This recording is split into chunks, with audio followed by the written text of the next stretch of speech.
What is up, everybody? I'm No Lux Given Lily.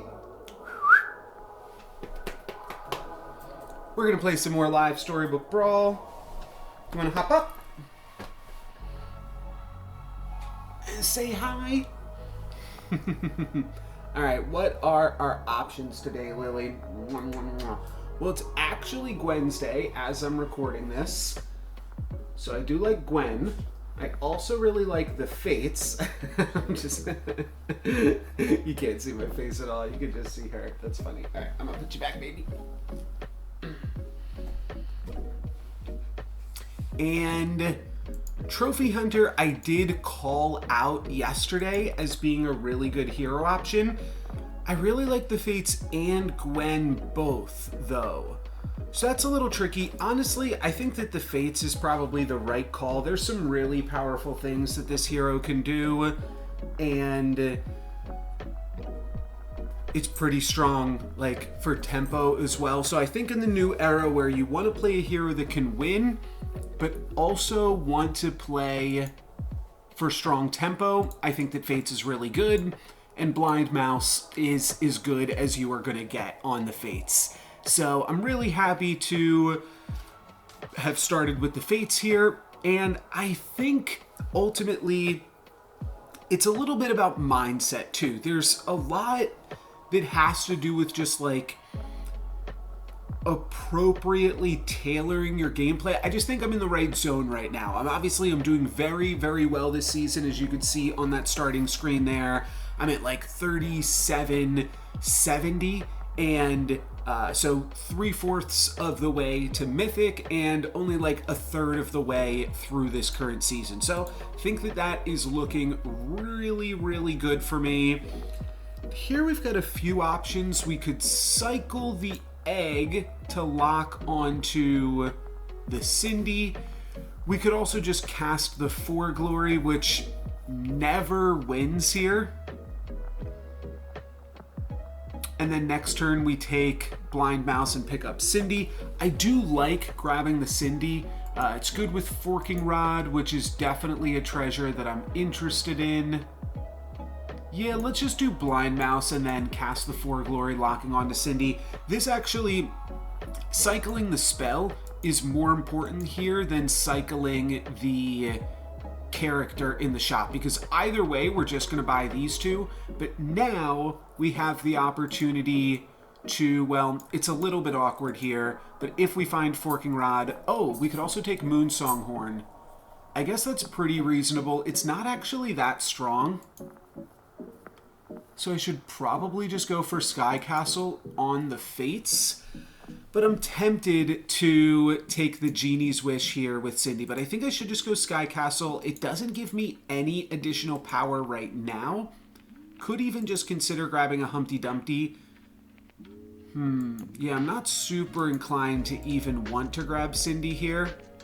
Maybe I do just grab Humpty Dumpty, which buys me a little bit more health. It's like a health potion here, and I'm happy enough to have locked onto that, and then I'll try to make an early Sky Castle work. I played a Sky Castle game 2 days ago, and this is actually going to work out pretty dang well here for me. We clear the Black Cat, and then we trade Humpties with my opponent because their Humpty Dumpty had a +1/+1 on it from roll the die. So really close combat. We won't take any additional damage thanks to that Humpty Dumpty killing off the baby dragon and more there. So here, I think I'm awkwardly just going to grab Lucky and Crafty. Crafty being a 4/4 is good, and then Lucky being an econ character is good to help me get back into the game. If I find a Royal here, I will lock onto it, and I think that Brave Princess, even though I'm going to be picking it up on 3.1, is still good. We do also have Princess White plus a bunch of dwarves that we've already bought, which isn't real synergy there. I think I'm just going to go for the Brave Princess and Lonely Prince, though. Yeah, that's probably good enough. It gives me a 5/5 Lonely Prince, and then I'll just roll with my final econ there. I could also consider potentially like not picking up the Brave Princess and just trying to find more things that work with Sky Castle, but ultimately I think that this is probably going to be good enough. Take a little bit more damage. We are really going to be... Okay, well, I guess I take Princess White as my other character here as well, and I forgot we were going to get some lucky econ there. So now we're pursuing every quest, which doesn't really work with Sky Castle, so that part's kind of awkward, but Gingerbread Knight is kind of what I'm going to need to bail me out of this situation. None of those tier 4 treasures were great, the Moonsong Horn being the best for the current board, but Reduplicator, really not exciting. Sky Castle, a little bit slow, but some definite synergies with the Fates, because it gives you easier upgrades, which then you get to give +3/+3 to. So maybe there's still a way to do something with this game, but we've definitely taken a lot of damage up until this point, and I fear that it may be too much. So hopefully it's not. Hopefully we can still do something nice with this. Lucky's giving us some nice econ. If Brave Princess can grab a Slay or two, then I think things will be looking up here. Let's see. Okay, this does look like a board that Brave Princess can slay against, but it is going to go down to the Mummy. Unfortunate, and that's a really awkward attack there too, and that's a really awkward attack. Man, all of these attacks were about as terrible as they could have gone. I think that we are likely to even win that combat, but really, really awkward attacks for us. Let's pick up Kitty Cup Purse. See some Polywoggles here. Could go for the Sherwood Sure Shot, though I want level 3 Royals or Dwarfs. I'll probably take a doubly because throwing a Candy Cannon on it is pretty good. This gives us a 6/6, which is the best thing that we can add onto the board from here. I'm not super interested in the Brave Princess at this point, but I think I'm still going to run it, just because it's more stats than the Kitty Cup Purse or the Golden Chicken. So I'm just going to opt for playing the most stats right now. Could order the board like this, so that way our stats are kind of like declining, which is somewhat... Oh wow, 82% to lose that last combat. I thought that we were looking good, but might take a little bit more damage, and then, like I said, Gingerbread Knight is going to be that saving grace. So if we can pick up a few Gingies on 4.0, I think that we are still looking pretty good, and then maybe it will be a pretty similar comp to 2 days ago, where we just look for King Arthur's and try to do some more traditional royal-based things. Some decent combat RNG there, and then I think we get a tie here. No, the Labyrinth Minotaur, this needed to attack here. It's actually really close to getting a tie. It was a 50-50 at the end, so I'm not sure if that was a 50-50 the whole time or not, but unfortunately not going to be a win. All right, well, now we can go for Dwarves or we can go for Royals. How do we want to play this? Don't really need the Brave Princess. Kind of do want the King Arthur and the Fanny. I think that I'll probably just pick up both for now. 7% to win on that one, but a pretty large percentage to tie.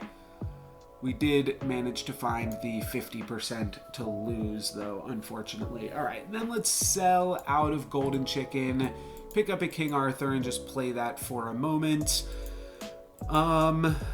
This is a pretty nice power spike, I think, but we're definitely hurting. I guess there's no real reason to not play Brave Princess over the Frog Prince. They're basically the exact same card here. And a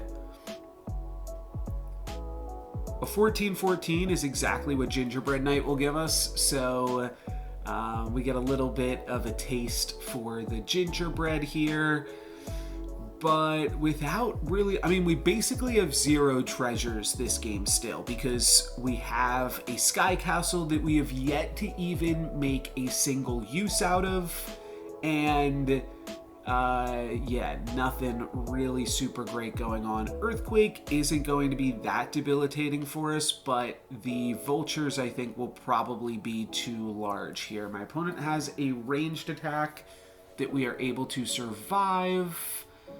And yeah, then we go down to that. Brave Princess does get a sleigh, and then Fanny could potentially trade off with a vulture. So we only take 5 down to 15, but there's not that much time left to make some good stuff happen. Let's grab a 10-10. I don't hate that. Don't love any of these options. Could go Fountain of Youth. I'm just going to skip, though. Oh, it's a 13-13 because of the fates. That's cool.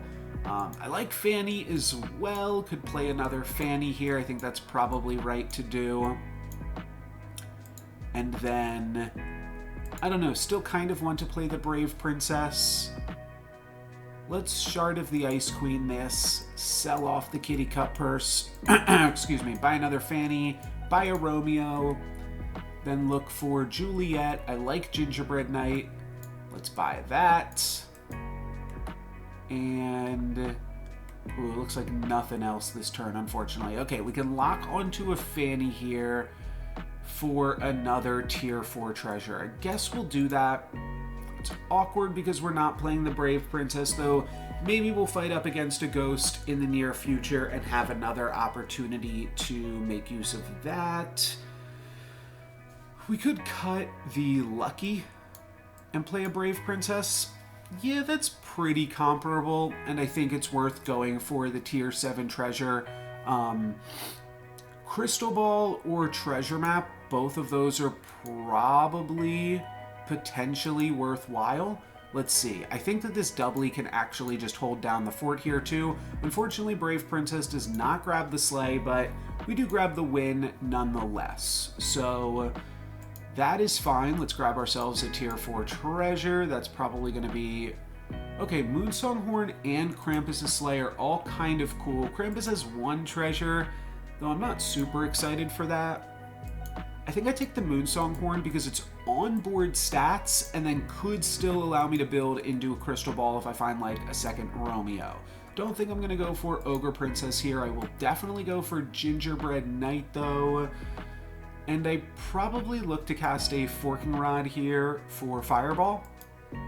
That seems good to me. Another chance at Krampus' sleigh, but let's just go Forking Rod, Fireball. That is really good now, and we can either find the Crystal Ball off the Brave Princess, might even frontline the Brave Princess just because now we can double Fireball, which potentially allows for an easier sleigh with her, though it's close. It could really go either way.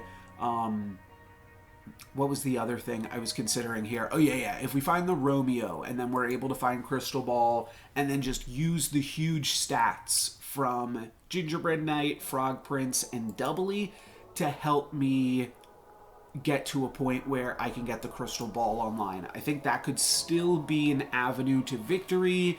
It's a little bit spicy, though. This could definitely go all down in flames, but speaking of going all down in flames, I think we're okay this combat because of Fireball. The only question is, do you frontline or backline the Brave Princess? I'm going to go for frontline. Let's see if we get punished.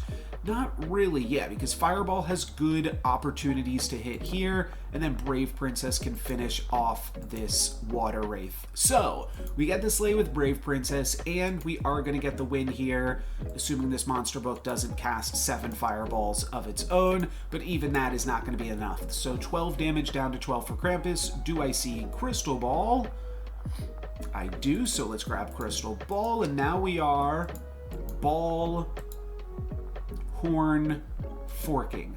I do like Gingerbread Knight just because it is large, but gotta take a look at the current board. We're actually not really looking for another 15 power character. I mean, we can cut King Arthur, but I'm looking to cast some spells on mages this turn. I think we can afford to just do this, and then probably from there hit this. Okay, whatever that's called is really good. This is also insane. It gives me a ton of XP. I don't think I want to use it on the Southern Siren. So let's just use that on the Princess White, as awkward as that may seem. That's a whole bunch of health that actually turns off my Gingerbread Knight. So maybe that was a little bit bad. Let's Mix-a-Whizzle the Gingerbread Knight now. Holy lordy moly. All right, we gotta roll. We gotta find some mages here. Let's double cast this, and then I think I will just finish off with a Ride of the Valkyrie. That seems good enough to me. Lordy is going to be more than enough to grab a win here this turn, and then we have got Hatball Fork going into 6.0 with an Aeon that should be able to slay, and all of a sudden, I think I am not only back in the game, but in a commanding position to win this game. Of course, we're going to lose the Lordy, and we're going to lose the Southern Siren, but we are going to kill this Geppetto, and we're also going to have our spells cost 2 cheaper.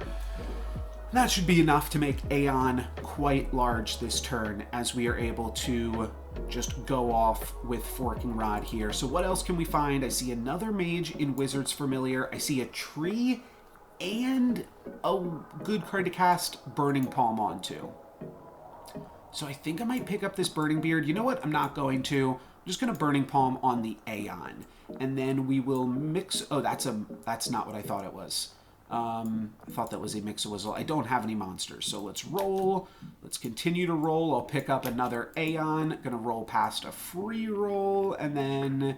Yeah, I'm gonna go spells onto Gingerbread Knight. Don't think Evil Twin is worth casting, but I will double cast a Fiercify. And then I think I will just end the turn with a double free roll. Yeah, that sounds fine to me. Could lock onto a second Wizard's Familiar. It's probably good enough. I also grab the Cinderella next turn, just because that will be a lot of stats as well. And then could decide here to just play both of my Aeons frontline, and I think that that is good. So our board is really strong. We are up against the lobby leader, but they are not win streaking. So I think we're going to be okay this turn. I think we're going to get our slays and continue to be good. Next turn, I'm going to start off by selling off these 3 things, picking up Wizard's Familiar and Cindy. Actually, I will hang on to the Brave Princess just because I can Mix-a-Whizzle True Love's Kiss It. My opponent has a Rotten Apple for my Aeon, but we are going to have way, way, way more stats than them. The rest of the lobby here on 5.1, and we are kind of crushing it here. I was a little bit scared for this game. I did not trust that I have the Storybook Brawl foo right now, but I do. I got the foo. So we are going to be good. Let's cast some more spells, baby. That spell was a little bit slow. I don't know why, just in like the animation of it all. But we are still going to have more than enough time, I think, to do everything we need to do. All right, kind of fallen off a little bit here. Let's do this right here. Oh, right, that activates my Cindy, and then I just skip, pretty sure. I think I just like these treasures and don't need a magic runes. I'd have to sell off 3 things. Oh no, that's a lie. I can just feed the Kraken and then immediately purchase it. Let's grab this. We want to cast spells before we pick up the Aeon. Let's grab the Aeon now, though, and then just skip here. We can throw in this. Think about if I want to double dream. I should have picked up the... Oh wow, I don't have a single evil character. That's crazy. No, let's roll. I should have picked up the golden chicken, is what I was going to say. Alright, health potion. We can throw in this, and I'll just end by casting a double falling stars here. That's fine. Should have moved the Oni Tyrant into slot 5, but this is okay. This is more than okay. Our Crafty does get taken out, and then Lightning Dragon's going to trade with something here, but Aeon will still get the slay, so our spells cost 3 less this turn, and then we'll still be able to clean it up with some mages here quite easily, and we'll clean up the Sadrak as well and move into the top 4 in 3rd place. So I'm feeling pretty good about this as we now get to battle up against Krampus. We will triple this, and Noble Steed's cute, but I'm just gonna skip to get back to casting spells. We could cast some spells on doubly. I hadn't really considered that, but I think I just want to give Aeon a little bit more survivability, which will allow me to... yeah, sure, and we'll give it more attack as well. But that just, like, more or less guarantees my ability for Aeon to slay, which I think is the best route here. Let's go for a mage. Okay, it winds up being a monster book, which is still totally fine. Yeah, spells onto Aeon still seems good to me. Let's roll. Could finish off with a Genie's Wish, but I think I'd rather just roll down, and I think I'm gonna try to put some more stats on this Aeon now. I like the fact that I could just double cast a Pigomorph here. That's pretty good. Ooh, I briefly get a Spellweaver, but that is ultimately going to transform into something else. So if I was really worried right now, what I could do is I could double cast a Pigomorph. I could also lock on to a double cast Pigomorph and cast it at the start of next turn. I don't think either of those things are necessary though. And I think I'll play a 16-16 over the Crafty just in case Fanny gets scammed. I think that that's slightly better. Could also just see the argument for playing Shadow Assassin. It does scale off of both of my Aeons here as well, but ultimately I don't think it's going to be necessary. Now, upgraded monster book, gonna go down, so we're only gonna get a few spells from my opponent here, and then this monster book will pump all of my mages as well, and take out some of my opponent's characters. They will get a few copycat attacks in, though really not many at all, and then a Pigomorph might actually be enough to save my opponent here. Let's see, are they able to stay alive? Oh, my spells are so cheap this turn. No, they take 14 and die. So now we are on to the top 3, and we might even be the lobby leader at this point. Yes, we are. Awesome. Okay, not super interested in Good Boy. Let's just cast this and move on with our lives. We have seen a bunch of Good Boys this game, which is why I at least mentioned the Good Boy. We can always cast the Forking Rods here. I'm gonna roll past Dream. Luna's Grace, I suppose we will cast. I don't really need any tier 5 treasures. I would probably take a Hercules at this point, but I don't really think that we need anything else. We could crock the Rotten Apple Tree. It's kind of cool. And this stuff is like very loose anyways. I don't think crocking Rotten Apple Tree is good. Let's roll. Could have cast that on Aeon. All right, I do like Hercules, so let's sell out of this. Let's double cast this. I'm gonna cycle the Baby Root and buy a Medusa. And I think that this was all right to do, like all correct to do. We take out the Shadow Assassin with the monster book here, assumedly. Let's see, what do we get off of that? It's a lightning bolt, which takes out anything except for Baba Yaga. Okay, and then I don't know what the other spell was, but didn't really matter. We take out the Shadow Assassin there, and then we're actually going to take some damage. We take 10 down to 15. I thought that we had these games for sure, but all of a sudden we are no longer the lobby leader, so fair enough. Scion of the Storm is a nice little power spike here, though, because we've actually been hurting just for the ability to play enough relevant units. And then, I don't know, the Pigomorph just seems really, really good. It's almost just worth locking onto to play it up against the Merlin, because Beauty is not somebody that I'm really afraid of. You can see the treasures weren't good, and the Lancelot wasn't online 4 turns ago. Excuse me, that was disgusting. But the... it could be online now. You do this. And then just have these soak up attacks while Medusa potentially gets some bonus attacks in there. Let's just roll. Let's just roll and keep casting spells. That's more fun to do. We can also just get a lot more power continuing to cast spells, so it's also just the most fun thing. Let's go for it, baby. We're going to get Hercules online this turn, all of a sudden, which is awesome. And will I be able to finish strong here? We can Masquerade Ball, look for another Scion of the Storm. Okay, sure. I'll take that. We're going to get Hercules activated here. We can replace Moonsonghorn with maybe a Wand of Weirding. Pick up the... Okay, that's really not a terrible spell for us at all. Taking out the Empress P is also really, really good. Our spells are going to cost 3 less this turn, even if we toss the horn. So I definitely want to pick up a Wand of Weirding, and we take Beauty out of the lobby here. Wand of Weirding and then Scion of the Storm. Pandora's Box is a tricky one because I don't think we're going to have enough time to make it work, but I'll just go for Ninth Book of Merlin. I think that that is good enough here. Yeah, like I said, I just don't think we're going to have the time to really make great use of a Pandora's Box. If we find a Mimic Chest, that's insane. So I'll go for it here.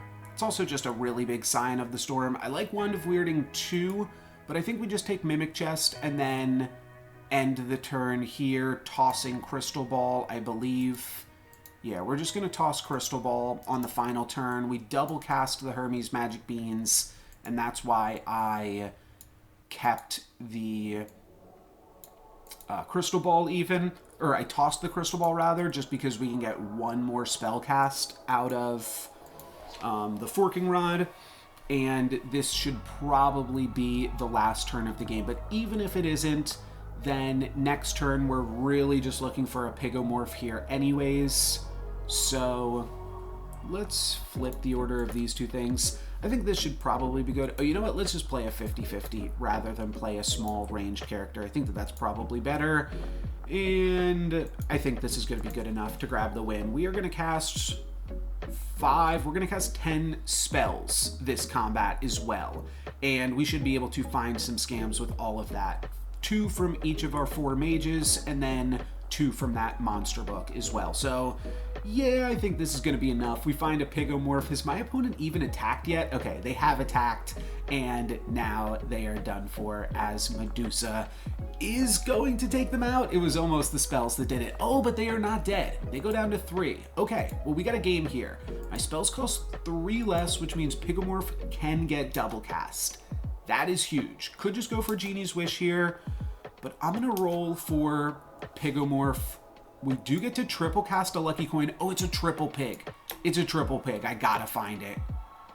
Oof. Triple True Love's Kiss. Also really, really tempting, but I'm gonna look for this triple pig. That seems really fun to me.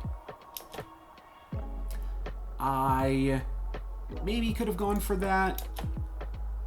If I find another fog, I suppose I'll cast it. Could also go for a triple dream here. Yeah, we are really likely to find Trophy Hunter in a triple dream. Let's do it. No Trophy Hunter here yet. Let's grab Puffy. Then let's grab Trophy Hunter. And then let's skip. So now all of my characters have double slay, cast 2 spells. So now each of my mages will cast multiple spells. And my monster book too. But that seems less relevant. Yep, probably just order biggest attacks like this. Each of my mages will now cast 4 spells, 2 on their slay and 2 on their death, and this has just got to be enough to get the win here. Pretty awesome final comp. I told you guys Trophy Hunter is where you want to be, so that way you can do some really high roll things. I'm just also going to stop down and pick up some other heroes before we get there. But that is going to be it for me today. A really, really decisive victory. I already know we've won this one. It is basically a wrap here. We just got to watch these spell animations play out. And for today, that's going to be it for me. So thank you guys very much for watching. I'm No Lux Given. Peace.